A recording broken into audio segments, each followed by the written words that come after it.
Good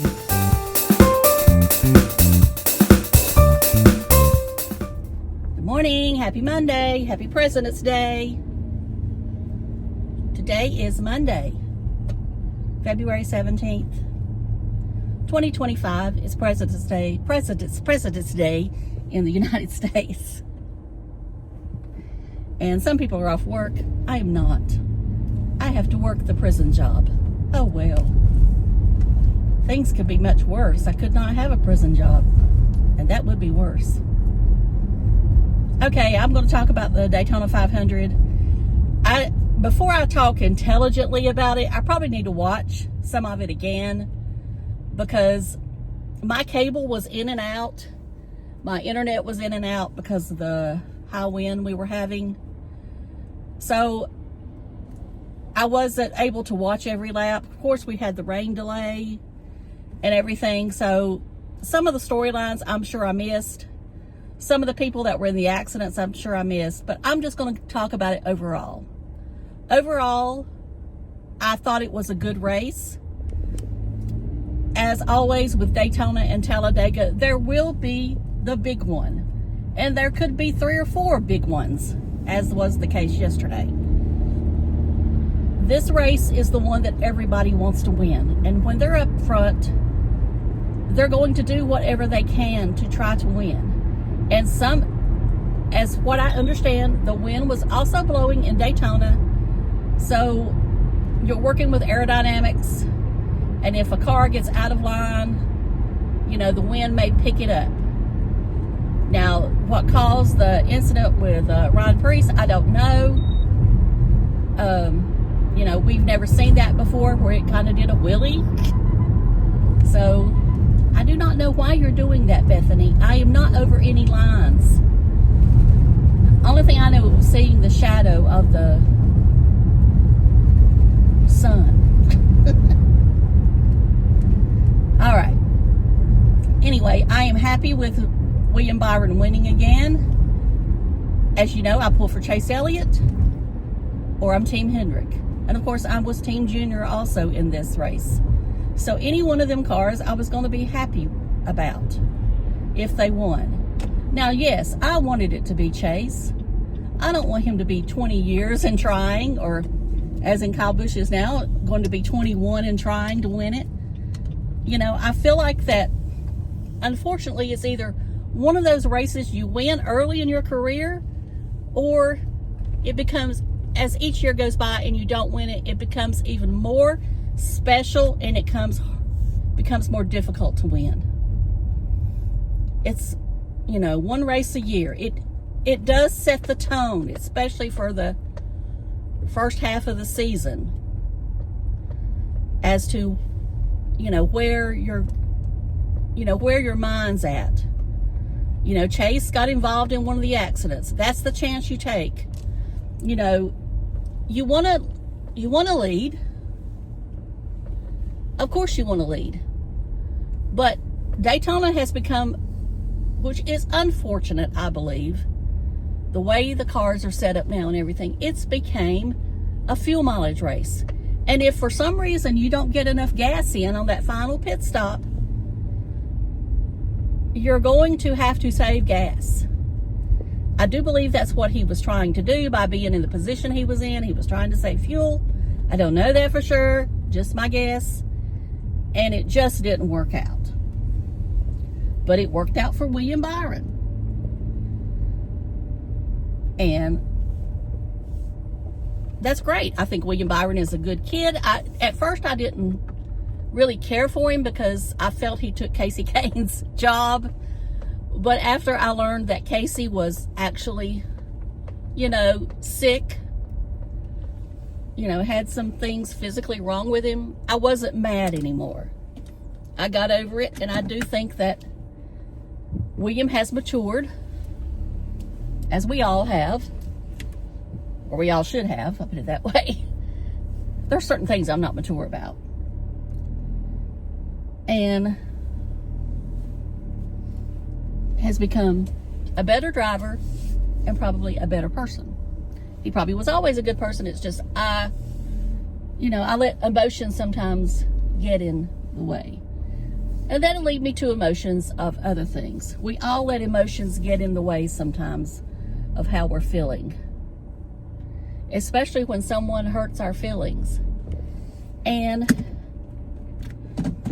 it's not being weak if we admit that someone hurt our feelings. Actually, I think it's being strong if you can admit that. Anyway, I'm not going to get into the political realm. As I've told y'all before, I am not a political channel. I have no desire whatsoever to be a political channel. It takes a strong person to be able to talk politics, because you're going to get HATE from either side. You know, the one time I went there, which was 4 years ago or 5 years ago, and I only went there for just a second, I was called a racist. And at the time, it really hurt me. Now, I don't care, because I know I'm not. Just because I support one candidate or this candidate over there does not make anyone a racist.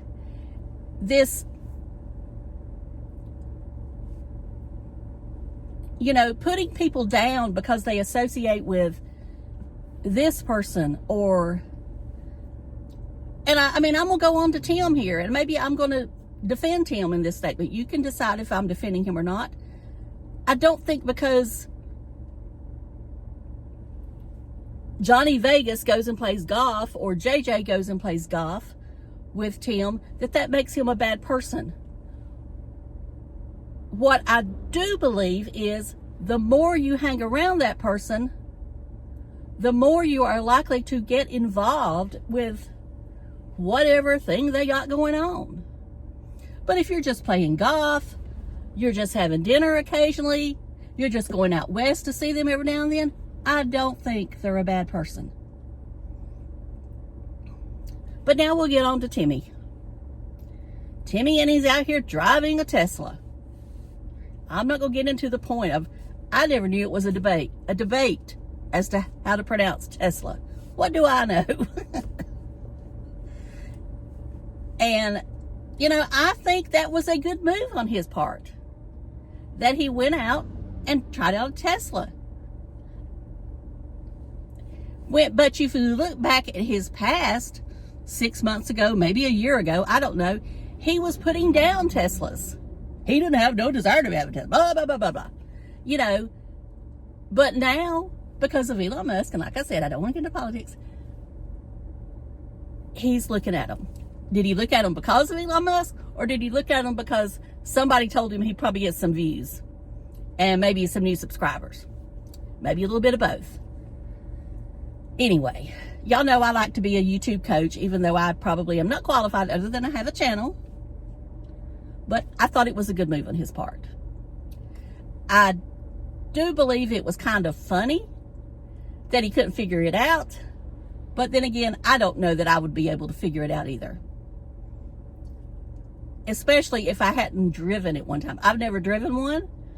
There's no Tesla dealer here around me. I don't even know if there might be one in Winston, but I might have to go to Charlotte or Raleigh. I don't know. Anyway, I know some people around here have Teslas. I don't know if they bought them brand new or if they bought them used. I mean, you can buy them used now. The only thing that I have a drawback of Tesla, I would never drive them on the open road, but I've said before, I wouldn't mind having one to drive to work and back. The reason being I wouldn't drive them on the open road is because I don't think our infrastructure is ready yet. And I think Teslas have a different charger than what some of the others do. So you have to look for a Tesla charger, or you have to have this adapter, and, you know, I'm too old for all that.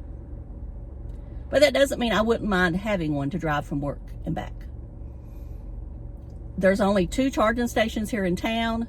Now, when I was up in Boone, I saw several because a lot of college students have them up there.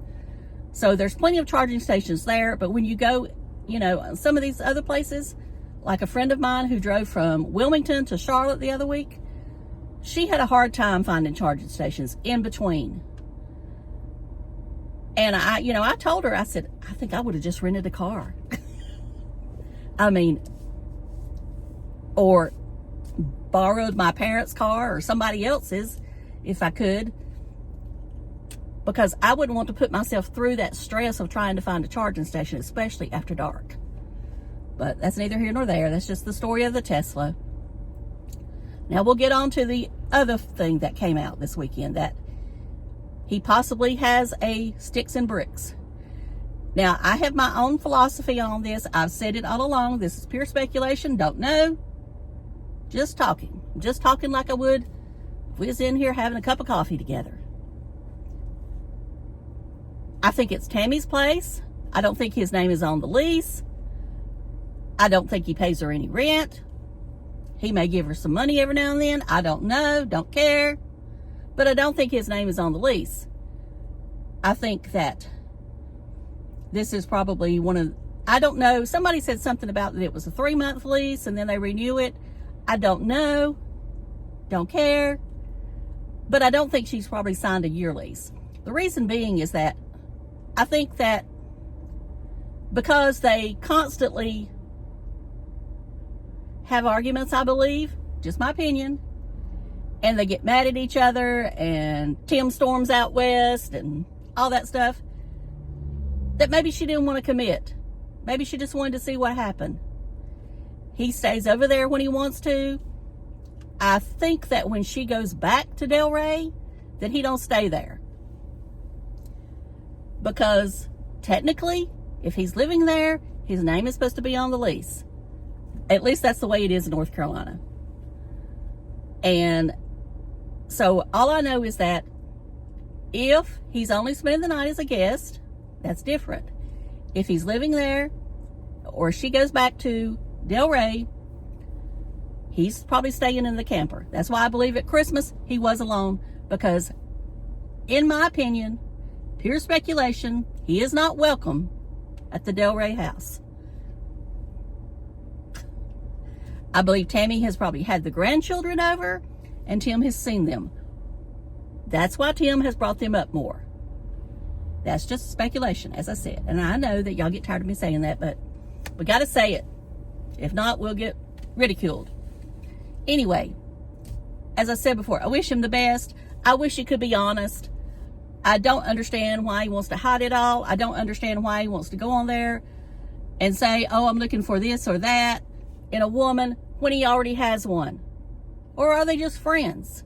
Are they just friends with benefits? You know, all you got to say is, I got a friend with benefit. She doesn't want to be on camera, so we don't show her. I don't think anybody in his audience is going to judge him for that. They put up with all the other stuff. So anyway, that's just my opinion, and I got to go to work. I hope y'all have a great day. I hope that everyone loves everyone today, because I do appreciate each and every one of you and your support. I know I don't say that enough, but I do. I really do. And I will talk to y'all later. Love you. Bye.